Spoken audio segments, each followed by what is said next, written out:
Tilker's going to do about today. Folks, I think we're going to go ahead and get started. We've got a fourth member of this panel, and I haven't seen him yet, but if he shows up, we'll slot him in at the end. I've asked our panelists today to sort of introduce themselves as they go through their separate experiences. Before I do that, before I turn it over to them, I just want to let you know we've got some other things going on this week, but I will tell you that we've got our first Friday night at the Kino is this Friday. We're starting out with a good one, I think. It's Putin's Kiss. That'll be at 7 p.m. here, right here, Main 318. And that'll be showing, of course, in Russian with English subtitles.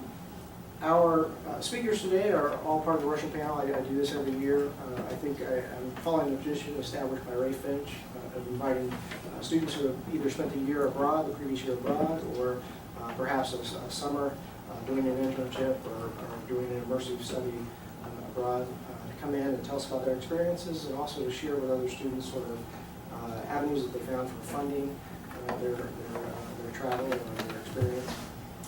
And so I'm going to let them introduce themselves individually as they go. I think we're starting out with you, right?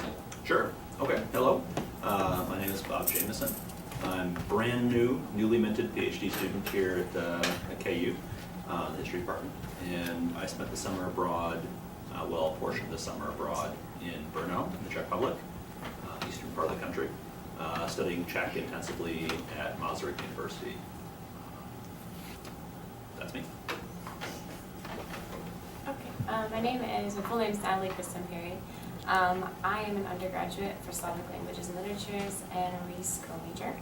I just got back from St. Petersburg for the academic year with American Councils. I'm Dezeree Hodish. I'm a graduate student in the history department, and I completed an internship with the State Department working in the U.S. Embassy Moscow. Okay. Go for it, Bob. I'll have to stand up for this. I have some pictures. Not too many, I won't bore you. This is not like one of those travel slideshows you just sit through and never get. However, the first picture I have here is just a picture of Náměstí Svobody, Freedom Square in the center of Brno. Sort of a nice little area. I had more pictures. I didn't really want to duplicate the experience though. Brno is a city of about 400,000 people, 450,000 people. It's a major industrial center in the Czech Republic, also a big center for trade exhibitions and fairs. And unfortunately, this is my best picture of the university buildings itself. The university is sort of scattered throughout the city, of course. This is the Musical Arts Academy, which I thought was a quite nice facade for the building.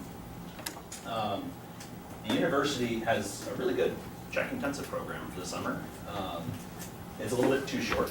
I would like to spend more time there, but unfortunately, given sort of the differences between the Czech academic year and the American academic year, they have sort of limited time to do intensive summer programs. You're going to take questions during this as well. I'm relatively newbie to this whole Brownbag As you like. process. Okay, well, questions I can take as well as I go through. How long was it that you were studying? If it was a short. Well, I studied for 6 weeks. However, it's a 4-week program, so I had to actually tack on an additional 2 weeks before the 4-week program started. That I sort of had to arrange independently with the university to get one-on-one tutoring in Czech. And then once the 4-week program began, there's about 120 to 150 students every year in their summer program that come for just that intensive 4-week program. So they put you up, actually that segues nicely into this, they put you up in these sort of dorm room kind of style lodgings. Usually 2 students per room, and it looks pretty much like this. You just got a couple desks, a couple beds, pretty basic. Then you share a bathroom with 2 other students, neighbors. And it's all in a place called the Hotel Druzhba, which I understand is sort of like the hotel for foreigners, maybe. So they all concentrate you in one place to keep you out of trouble, I think. And those 120 students are all from all over, not just Americans? Yeah, from all over. There's a big group of Americans. I would say probably 10 to 12 this year were just from the United States. One of them was Craig Cravens, who's fairly well known as an instructor of Czech. I think he works at Indiana University. But also a lot of students. I knew a couple of people from the University of North Carolina, Chapel Hill, who were music history PhD students who were there to learn Czech, I think to work with with Czech music specifically. But also big groups of, for example, Spain, Poland, sort of the normal large European countries you expect to contribute. Big group of Japanese, which I thought was unusual because it's really far away for them to move the Czech language. But this is sort of the Brno skyline, as seen from this villa called the Villa Tugendhat, which is a really famous structure in Brno that was constructed by Mies van der Rohe, the architect, in the 1920s, maybe 30s, early 30s, and lived in by the Jewish owners for about 10 years before they were driven out of the country once the Nazis took over in 38. But rather nice view from the villa of the Brno skyline. You can see the cathedral. Thank you for the lights, by the way. You can see the cathedral there on the far left, and also on the hill you see Hradec Spielberg, the Austrian constructed fortress that was also a prison for especially Italian nationalists in the 18th and 19th centuries. Especially prison today. Okay. And I'm sorry, this is a bit small. I think I can blow this up very much. It's experience.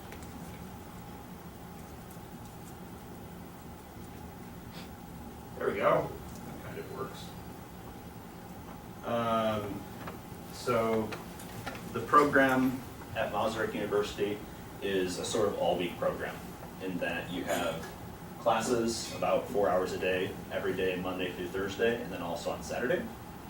The days when you don't have actual Czech language classes, what they'll do is they have sort of organized trips to places like Olomouc, which is nearby in Moravia, or even a day trip to Prague, which is on a Sunday. That's a bit of a long day since it's a 3-hour trip there and a 3-hour trip back, and they also spend about 8 hours in the city itself. And also various other places around. They used to go to Telch, which has a quite nice castle, but they don't really do Telch anymore for some reason, which I don't really know why. This is in Olomouc, for example. This is a group of students I was with in Olomouc, and this is the cathedral in Olomouc. Olomouc is worth this. It's a nice. Now let's see if I can go to the next picture. Maybe. Is there a next picture? Yes. Yes, there is. So when you go to Prague, there's a lot of cool things you can see. One of the things that I think is nicest, but this is because I'm a bibliophile, is the Strahov Monastery's library. And I think I'm going to butcher this pronunciation, Petržin Hill in Prague. It was under construction the last time I was in Prague in 2009, so unfortunately I had no pictures, so this time I had to make the trek to see it specially, just so I could see the now revamped, refurnished library, which is very, very, very nice, Baroque construction. Very famous library. But closer to home in Brno, there's also really nice library facilities that are pretty much right across the street from the Hotel Družba, where all the foreigners are sequestered. And that's the Moravska Zemska Knihovna. This is sort of state library. The university, of course, has its own libraries as well. They're kind of scattered throughout the city, but this one was just really convenient, very close for studying. Any questions? Were you able to get access to it? Yes, actually. However, I will caution that it's only open for a limited time during the summer. It actually will close for most of the time that you're there. But I was there early enough and late enough that I could kind of take advantage of it for part of the time that I was there. So that is one of the tricks to being there during the summer, is that a lot of things are closed because the students take their summer breaks as well. So Was it an academic library or more like a public library? this, I think, is more a public library. That was my impression of it anyway. It doesn't seem really affiliated with the university when I was in there. There is a university library that's separate. I don't have. This was a really cool looking building though, and kind of brand new. So this is what I pictured of. Mm-hmm. I think that's it. Actually, any final questions? Okay, we'll move on to the comments. Cristin? Okay, for me, I knew I wanted to study abroad in Russia. It was just a matter of which program and how long. I chose American Councils because of a lot of reasons, but I'm going to start out with the basics. American Councils has a great reputation, though it is one of the most expensive programs for studying Russian. I believe I got every bit of my money's worth in what I studied. We also had weekly excursions where we would go do something in St. Petersburg during the week, but we also had per semester a large week-long excursion where we got to travel and see a lot more of Russia that we might not have been able to see. For instance, our weekly excursions included going to the ballet, opera, hockey games. We went to Pushkin, we went to the Science Museum. We even went to a brand new opened model of the entirety of Russia called the Grand Maquette.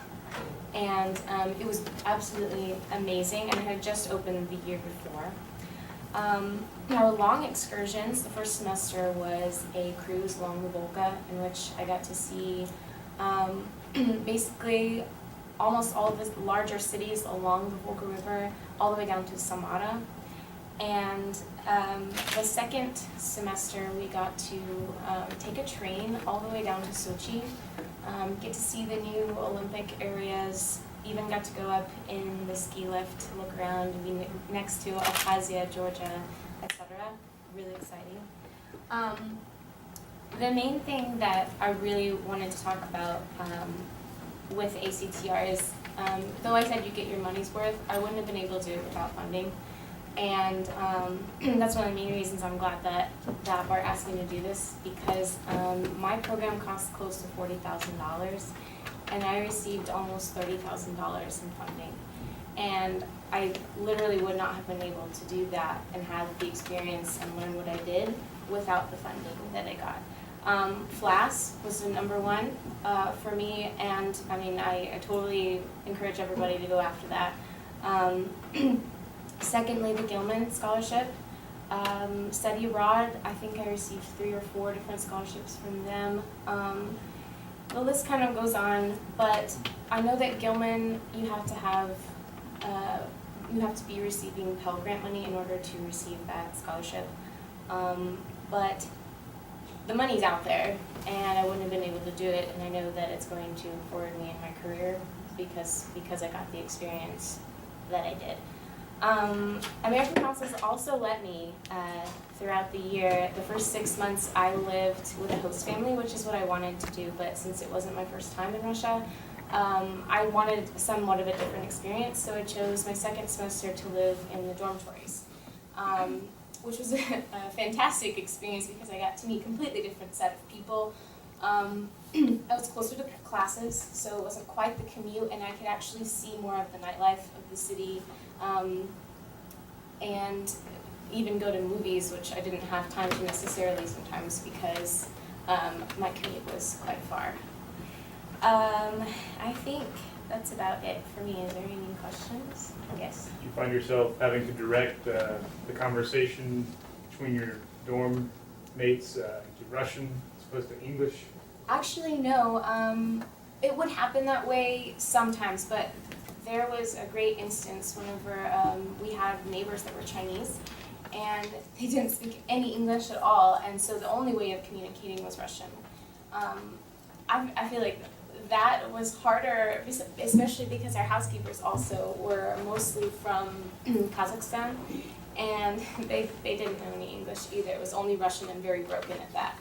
So it was kind of really pushing you to know what you were trying to say in order to understand what they were trying to say. But yeah. How much Russian did you speak before you went? I was already enrolled. Well, I just finished 504, 508 at KU, and now I'm just sitting in on 600. But if the testing, ACTR does testing, and they did testing before you left, halfway through, and then at the end of your program. And through ACTR, I gained at least 1 full bar from I think it's the upside down pyramid of language learning or whatever. And all of the classes through American Councils were conducted in Russian if you could not speak English. We had tutors that we were required to meet with once a week.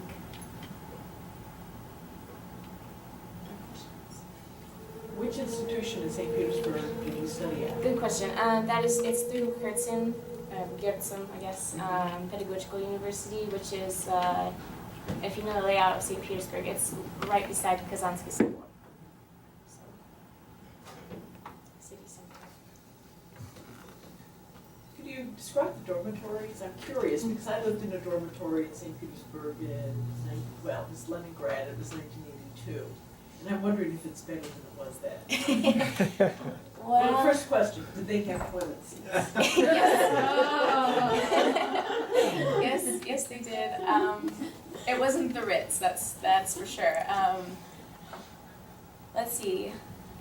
The main complaint, I would say, is that we had no access to a kitchen. There was no kitchen whatsoever. There was a little restaurant on the first floor, but it was only open until about 6 p.m., so kind of had to do it that way. They did give you access to one of those like Koligan kind of machines that automatically had hot and, well, cold, what Russians assume is cold water. And you could make ramen, soups, and things like that, but the main complaint was the food situation. But other than that, I found the dorms quite comfortable. We did our laundry in the bathtub, which was a Russian experience. You had to live in very close quarters with 2 people. It was a lot like his picture. I would say it wasn't as nice as his picture, the one on Kazansky that I lived on.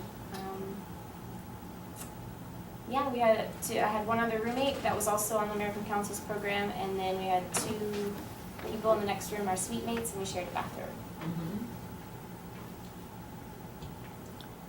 We'll have the chance to ask more questions, I think, after we hear from Dezeree. I participated in the Department of State internship program, and I'm going to spend a bit more time talking about the application and security clearance process because you will spend more time on that than at your actual internship, as I found. So the Department of State offers internships in America and abroad at their diplomatic posts overseas, and you are allowed to apply for up to 2 positions each round of applications, and they take interns in the summer, the spring, and the fall semester. I can state that it is more competitive in the summer. For Moscow, they had 200 applicants and they took 10, but for next spring, they had 28 and they took 10. So you want to apply in the fall or the spring if you're going to go to Moscow. And the application is fairly simple for a government internship. It entails a resume that you upload to usajobs.gov, which I think is the black hole of job applications, but they do read them occasionally.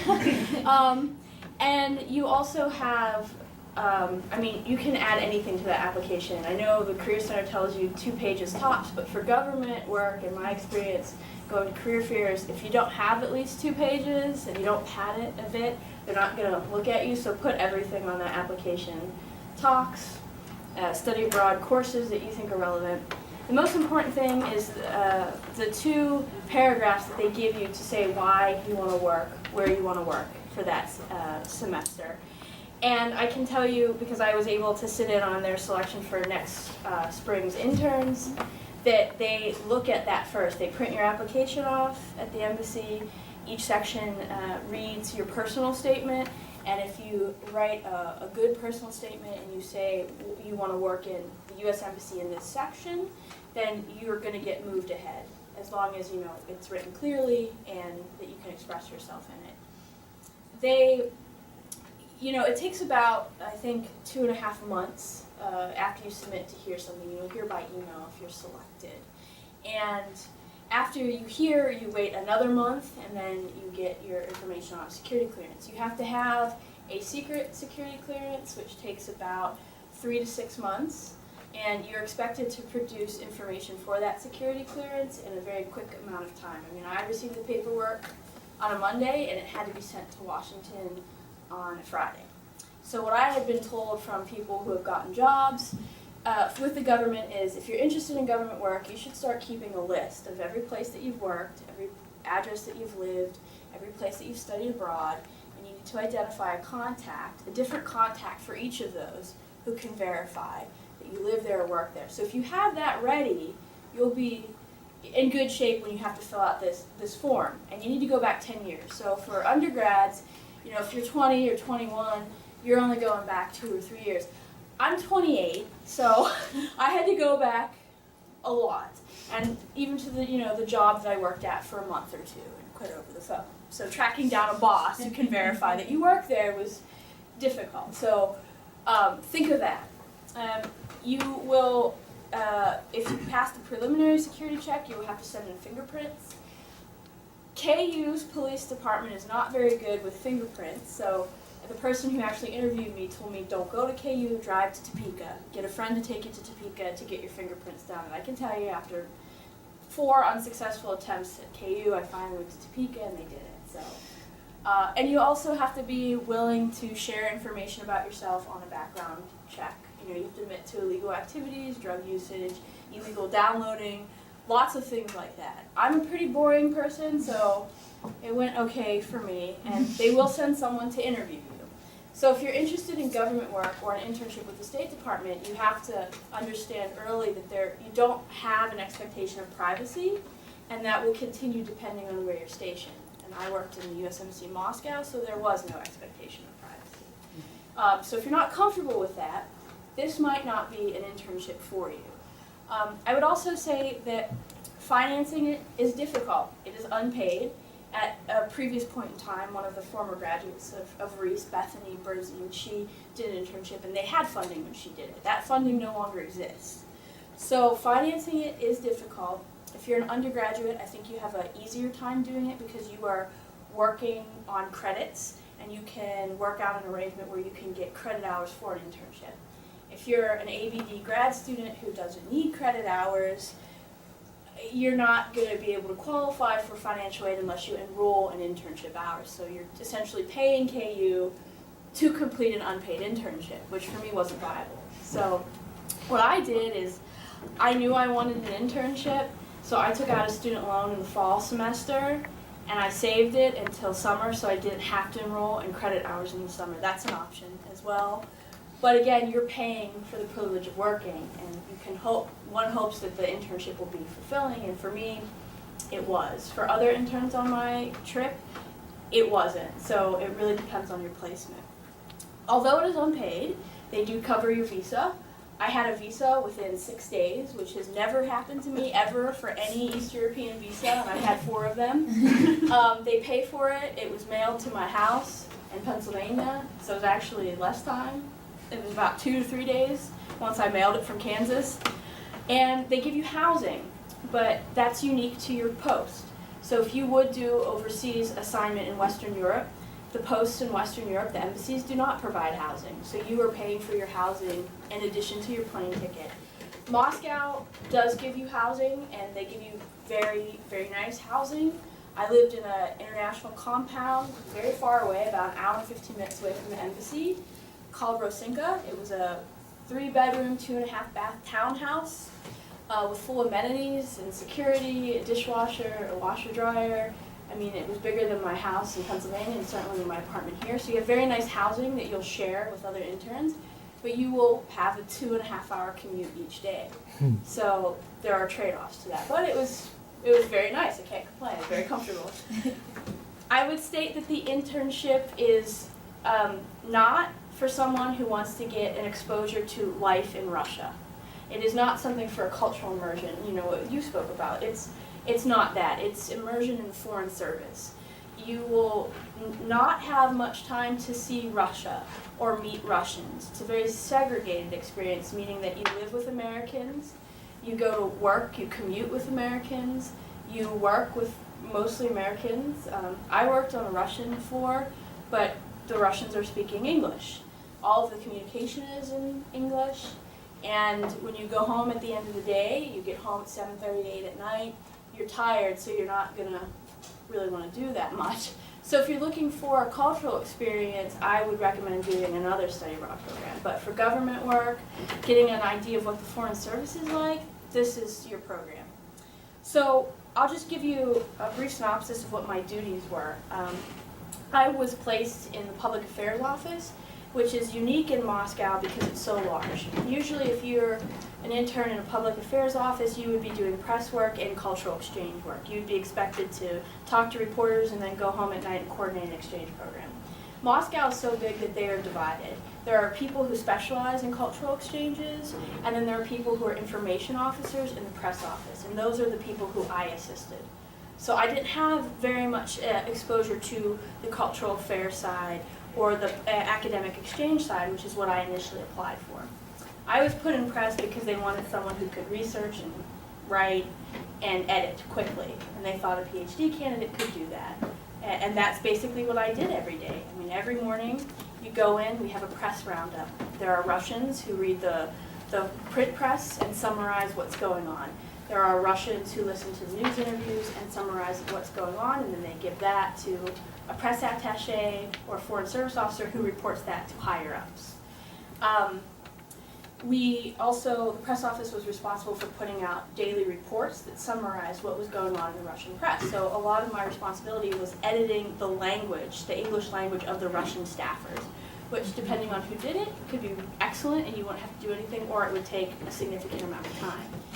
When big news stories happen, such as Edward Snowden, then I would be given more responsibility. So a lot of my job was preparing daily reports on the media around Edward Snowden. I would listen to Russian language interviews with his lawyer, who is a blessing to Russian speakers because he speaks so slowly and the most simplistic Russian. So I could do it, and I was able to make a contribution. So I listened to lots of interviews with Kucherna, his lawyer. I would read the press and create summaries and put them in reports.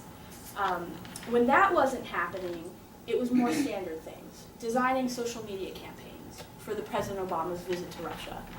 Initially it was, design a campaign for Moscow. We want 4 weeks of material and you design it.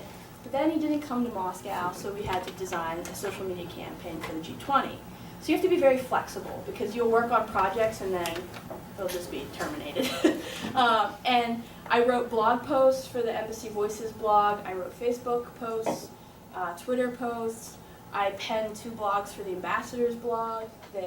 That takes more time because it has to get cleared by full-time employees and working in those sections. I was able to write over 20 YouTube scripts for their Discover America series, so it's a lot of writing if you're in the press office. You have extra assignments, like I said, the special Edward Snowden reports. You can write a diplomatic cable here or there, but mostly in my office we don't write diplomatic cables. There are added benefits too. As long as you get your work done, they don't care what you do during the day. So you are allowed 2 hours of English or Russian language instruction per week that you schedule. So you can say, oh, I finished all my work, I'm going to take my Russian lesson. So you would get about one-on-one tutoring or groups of 2 or 3. They have an immersion program for interns that you pay for the transportation to and from Tver. And so that costs about $100 for the transportation, but then they pay for you to live with a host family and get 5 hours of Russian instruction every day for a week. So if you go to Moscow, you can do that. I wasn't able to do it because my office was short-staffed, so I didn't have time to go. They recruit people to visit English language access camps. So one of the other interns, he was able to go for a week and give presentations and interact with Russian children, so that was really nice. You get to go do a lot of networking. You can shadow interns in other departments. So if you're interested in politics, you can go to the intern in the political section and say, hey, can I shadow you for a day? I think you need to get some additional clearances, but they can work that out. You can shadow interns in the consular section. So it's a really nice networking experience to see how the embassy works. I would recommend, though, that if you do apply to Moscow, you do not apply to the consular section because of a very capable intern who had to fingerprint Russian 7 hours a day. So my experience was great, but I know of people who haven't had good experiences, so you might want to think about that, or when you do get an offer, ask them what you will be doing. So, the negative aspects of it, you have a very long commute and you're very tired. 2.5 hours to 3 hours. Commuting in Moscow traffic takes your toll. It's not paid, so you're broke. So you don't have a lot of money to do a lot. I was thankful I went to Moscow 8 years ago and did a cultural program because I honestly could not afford to go anywhere because I was broke. and the surveillance. There is no expectation of privacy, so Every single time. so if yeah. Well, This is a test If of the you University of Kansas. have a problem with people listening to your conversations or entering your place of In residency, the event not of an for you. actual emergency, but other than that, instructions it will was be a given wonderful experience using and I this would system. recommend it, but I think This is it only needs a planning test. for financing. So if you're an undergrad, you Test. save up for a while and do it your junior, This senior year. is And a it can't test hurt of the to University apply, of because Kansas I've applied for Emergency many Public things and been Address rejected, and System. I was pleasantly This is surprised when I only got a this. So test. I think practice makes In the perfect. event of Apply an early, actual in 1 year you'll get emergency, it. instructions will be given using this system. This is only a Questions? test. How much sleep would you say you got on average? Test. This is a 5. test of the University. And this is another thing. If you don't like alarms, there are many tests you have to speak over. Duck and cover, explosive alarms. So this is good training for going to Instructions will be Moscow. given No. using this When I system. got there, a lot of This sleep. includes the Maybe test a of lot, the maybe 8 Emergency hours. Public When Address Edward Snowden was System. there, 5, 4 hours, because it's a lot of, we need you to go home to go monitor the news wires, because they subscribe to news wires. So there would be a news story that would pop up, and especially the day that he was getting released, or they thought he was getting released. I mean, they're like, Desiree, we need you to stay here tonight so you can monitor the news wire. So I was there till 9:30, and I got home at 11, and then, you know, you don't get a lot of sleep.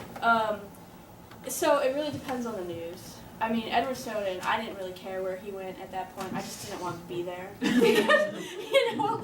And that, you know, that's another thing. You're not going to know your coworkers' opinions on anything. I mean, we don't talk about our opinions on Edward Snowden. We get a job done. So I, to this day, have no idea what any of my coworkers thought about Edward Snowden. So if you're the type of person who likes to talk, which I am, it's kind of hard not to be like, hey, what do you think? You just can't do that. So not a lot of sleep, very stressful. But you said that you loved it. I loved it. I felt like it applied everything that I learned in graduate school, and something that I felt was very meaningful and productive. I mean, I was able to do a lot because I could write, and because I could edit, and because I knew Russian.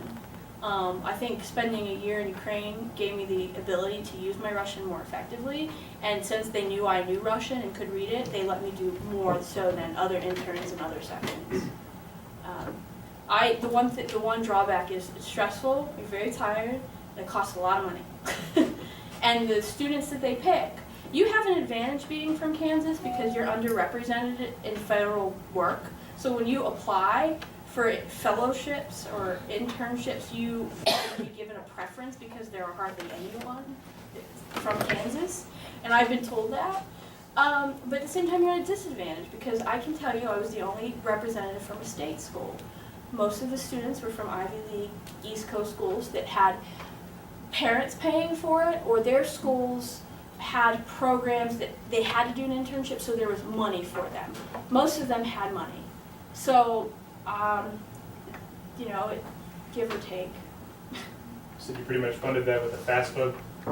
I funded that with a graduate, unsubsidized student loan that I will pay back. Someday. Yeah, and the Rotary Club. I wrote the Rotary Club of Lawrence. There are 3 of them, and I said, hey, you support international programs. I really need some money. I've tried at the university. I will come talk to you about anything related to Russia. I will talk to you about study abroad. I will go to your children's schools and talk to you. And they kicked in $500. That was very good. Were there any other places in Russia besides Moscow? Another thing with the application, they say that they'll put them, you can apply to any consulate, only one consulate takes interns in Russia. So you're not going to go to Vladivostok, you're not going to go to ECAT, you're going to go to St. Petersburg. And they take one. They took one for the spring. And I think that's because they were short-staffed, I'm not sure. So if you're going to apply, you might say, I want to work anywhere in Russia in a diplomatic post. I specified a specific section because I think I knew I wanted to work in public diplomacy. Let me just take a pause here to thank our speakers for coming in and talking to us, and also I want to throw it open for questions for anybody